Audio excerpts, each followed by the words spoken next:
só. Imaginem uma situação onde tem uma carga positiva e uma carga negativa próxima uma da outra. Eu te mostrei, em linhas gerais, mais ou menos como é que ficava o campo elétrico ali, né? Se tu for perceber, o desenho da apostila, ele é muito mais bonito do que o meu.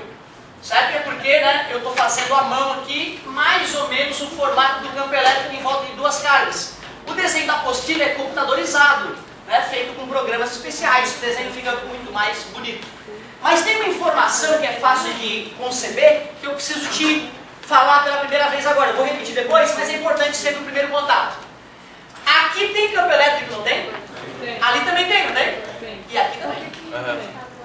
E eu até posso supor onde é que é mais forte, onde é que é mais fraco, por causa da distância das linhas. Nós falamos que quanto mais próximas das linhas, mais forte, mais intenso é o campo, né? Só que é importante saber para onde é que aponta o vetor campo elétrico. E o vetor campo elétrico, ele é sempre tangente à linha de campo, ó. Ele passa reto na linha de campo ali, ó. Tangente. Tu usava essa ideia de tangência lá no movimento circular uniforme, LCU, lembra? Corta o barbante, para onde é que a bolinha vai? Ela sai reto pela tangente, porque a velocidade de um corpo que está em LCU é sempre tangente à trajetória, lembra? Certo? Se não lembra disso, é importante também depois dar uma revisada nisso, tá? E da mesma forma, se tu tiver linhas de campo tortas e precisar desenhar um campo elétrico num ponto da linha, esse vetor vai ser como mesmo em relação à linha? Tangente. Tangente. É isso que eu preciso, uma coisa bem simples. Tangente, tá? Então eu só dei essa informaçãozinha uma vez e vou repetir outras vezes esse detalhe. Outra coisa interessante a gente aprender agora. Tu lembra que eu te falei que tem um tipo de campo elétrico especial que a gente prefere trabalhar com ele? Que a gente pega duas placas grandes, paralelas, uma conecta no polo e a outra no polo.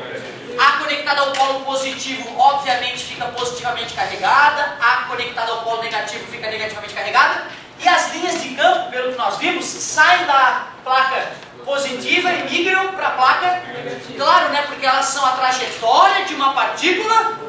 Isso, beleza. Lá estão as linhas de campo. Se elas são paralelas e igualmente espaçadas, isso está me indicando que esse campo elétrico tem o mesmo valor em qualquer ponto. Tudo bem para vocês? Dois conceitos agora que eu vou te mostrar aqui, eu vou te confessar que eles são muito raros de serem cobrados no vestibular, mas vai te ajudar no futuro a entender um pouco melhor o que está acontecendo aqui e a ligar uma coisa na outra. Com certeza deve ter uma certa quantidade de carga aqui, né? Para poder ter cargas em excesso ali, porque elétrons foram retirados daquela placa, tem prótons em excesso. Aqui deve ter carga também, né? E deve ser o mesmo módulo, porque se a bateria é a mesma, né? A energia que ela usou para retirar os elétrons aqui foi a mesma energia que fez ela jogar os elétrons aqui. Tudo bem para vocês? Sim. Vocês também devem concordar comigo que essa placa ela tem uma área. Ela deve ter uma área, e nessa área aqui de baixo é onde as cargas estão distribuídas, concorda comigo? Tu deve ter aprendido uma ideia chamada densidade na hidrostática já. A ideia de Arquimedes. Densidade é massa sobre volume. Lembra disso? Tem cara que morreu por causa dessa invenção do Arquimedes. Certo? Famosa história do Ourives. Um dia tu me pede para eu te contar e que eu te conto a história do Ourives, o rei de Siracusa. Certo? Aí eu vou te contar como é que o Arquimedes sacou essa ideia. Uma invenção, a densidade é uma invenção do Arquimedes. Gênio. Galerinha, o negócio é o seguinte. Tem uma coisa aqui na física C que a gente chama de densidade superficial de cargas elétricas.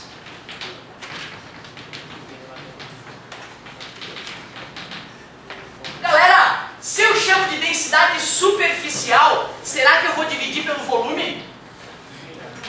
Senão seria densidade volumétrica, né? Se é superficial é porque eu vou dividir pela área. Por isso que eu falei em área, ó. Eu vou dividir pela área. E já que é densidade de carga elétrica, o que vem aqui em cima? A quantidade de carga elétrica. Certo? Então, ó, essa grandeza, eu vou te confessar, cara, que nesses 10 anos de sala de aula de vestibular, se eu vi uma ou duas questões que envolvessem essa fórmula, foi muito.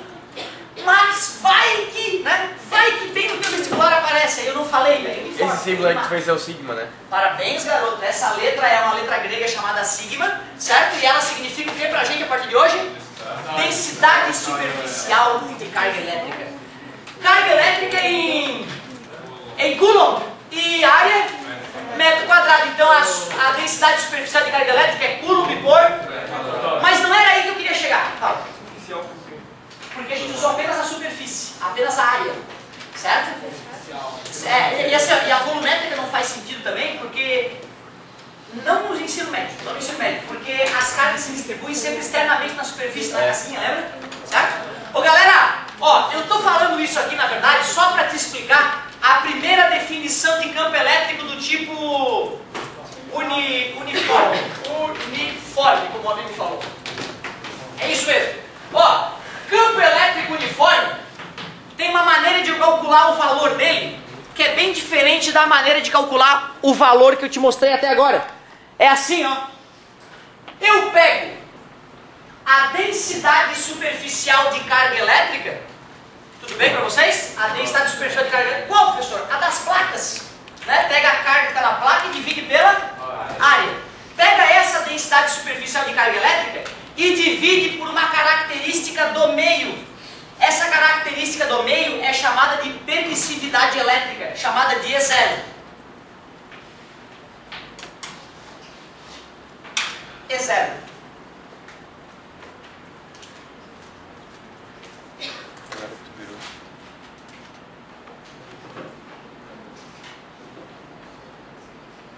Depois de anos, será que ela foi para o espaço? Acho que estava gravando. Olha que linda. Não dá tilt, meu amor. Fica aí quietinho. Valeu, querido. Obrigado pela dica, hein? Ó, galerinha. Então, como eu estava te dizendo, essa parte aqui é uma parte chatinha, que tu só vai realmente entender o fio da meada. Eu te confesso que se tivesse escrito a apostila, eu ia ter deixado isso pro final. Mas o amigo, né, quis botar agora, eu vou, para tu não, depois não ficar chateado, o professor não falou daquilo. Então, ó, densidade superficial de carga elétrica, pega a quantidade de carga, divide pela área da placa. E aí, se tu quiser calcular o campo elétrico uniforme, tu pega a densidade superficial da carga e divide por uma grandeza que tem a ver com o tipo de material aqui. Esse E0 é chamado permissividade elétrica, certo? Permissividade elétrica. Não precisa te preocupar em valores, porque se eles forem dividir o valor, se eles forem te cobrar o cálculo, eles vão ter que te dar, certo? Então, ó, permissividade elétrica. Ô galera, é um nome justo, hein? Esse nome é justo porque ele diz o quanto o material deixa o campo elétrico atravessar. Permissividade elétrica é um nome justo, tá? O E0. Mais uma vez, quando a gente trabalha, a gente sempre supõe que está trabalhando com que material? Com vácuo, com nada. Professor, se for ar, dá praticamente igual ao vácuo. Então não muda nada. Ar e vácuo, né? Na parte de eletrostática é praticamente a mesma coisa. Só na engenharia é que tem que se preocupar se a nave está no espaço ou está na atmosfera terrestre. É lógico, aqui no ensino médio não precisa se preocupar por enquanto. Mas não é o filé da aula. Não, mas isso é perfumaria. O filé da aula é agora. Será que eu tenho tempo?